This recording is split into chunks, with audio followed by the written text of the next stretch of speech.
খুঁজ লাগাও, এই পৃথিবীর ইতিহাস দেখো, আমার পৃথিবীতে দেখো, খবর নাও। আর খবর নিলেই দেখবা ফানজুরু কাইফা কানা আকিবাতুল মুকাদ্দিবিন, যুগে যুগে মিথ্যাবাদীদের পরিণতি কি হয়েছে খবর নাও।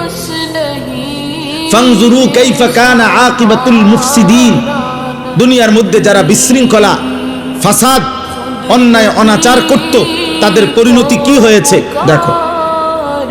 ফানজুরু কাইফা কানা আকিবাতুল মুনজারিন, দুনিয়াতে যাদেরকে আমি আল্লাহর পক্ষ থেকে ভয় দেখানো হয়েছিল জাহান্নামের, আখিরাতের, অথচ পাত্তা দেয় নাই, তাদের পরিণতি কি হয়েছে দেখো।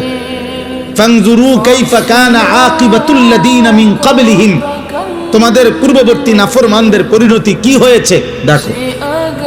আল্লাহ তাআলা বলছে জিজ্ঞেস করো নমরুদের কি হয়েছিল, জিজ্ঞেস করো ফেরাউনের কি হয়েছিল, জিজ্ঞেস করো কারুনের কি হয়েছিল, জিজ্ঞেস করো নূহ আলাইহিস সালামের কওমকে পানিতে ডুবাই দিল কেন, খবর নাও লূত আলাইহিস সালামের জাতিকে জীবন্ত মাটির নিচে উল্টা দাফন করে দিল কেন, খবর নাও শুআয়ব আলাইহিস সালাম, সালেহ আলাইহিস সালাম, এই দুই নবীর উম্মতকে ফেরেশতার বিকট চিৎকার দিয়ে ধ্বংস করে দেওয়া হলো কেন, খবর নাও ইবলিস শয়তান তাকে বিতাড়িত করা হলো কেন।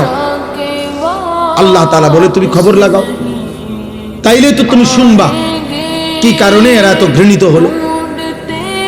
আজ হাজার হাজার বছর পরে পৃথিবীর মানুষ ফেরাউনের নামে কোনো কুত্তার নামও রাখে না কেন। নমরুদ এই নামটা এতটা ঘৃণিত যে কোনো মানুষ কোনো জানোয়ারের নামও রাখে না। আবু জাহেল এতটা ঘৃণিত যে পৃথিবীর মানুষ কোনো কুত্তার নামও রাখে না।